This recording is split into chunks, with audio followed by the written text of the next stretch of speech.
رمسيس الثاني، فرعون المجد والخلود. في زمن تغلف بالصمت المقدس وعلى ضفاف نهر النيل، ولد أمير قدر له أن يدون اسمه بأحرف من صخر ونار.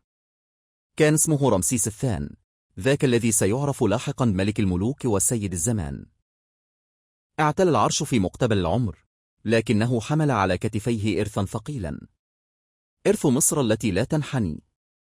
ما إن استقرت قدماه على عرش الذهب، حتى بدأ في رسم ملامح عصر جديد، عصر تكل بالأعمدة الشاهقة والمسلات اللامعة والتماثيل التي يتناطح السماء.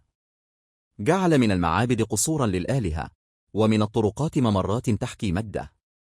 معبد أبو سمبل كان صرخة في وجه النسيان، محفورا في الصخر ليواجه الشمس ويؤرخ للخلود. لكن المجد لا يهد، بل ينتزع. فعندما تحركت جيوش الحيثيين غربا، خرج رمسيس بسيفه وخيله ليواجههم في معركة قادش، تلك التي كانت أول معركة مسجلة في التاريخ. هناك تحت لهب الشمس انقسم الجيش وخدع الحلفاء، فوجد الملك نفسه وحيدا محاطا بالأعداء، ورغم الخطر لم يتراجع.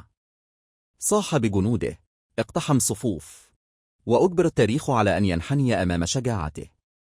صحيح أن المعركة لم تحسم بنصر ساحق، لكن وقعها هز الأرض، وأدى إلى أول معاهدة سلام موثقة في العالم.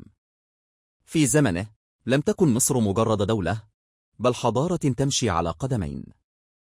نشر الفن، واهتم بالعمارة، وجعل من اسمه نقشا يتكرر في كل ركن من أركان الوادي، غير أن ظلا غامضا يلاحقه من صفحات الكتب السماوية. فهناك من يقول إن رمسيس هو فرعون الخروج، ذاك الذي طارد النبي موسى وتحدى أمر الله، حتى طواه البحر في لحظة كبرياء، وابتلعت الأمواج صرخته الأخيرة.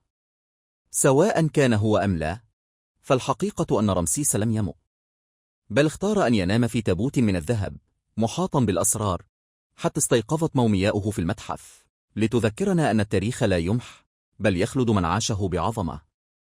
رمسيس الثاني لم يكن مجرد ملك، بل أسطورة تمشي بين المعابد. اطرح سؤالك على ChatGPT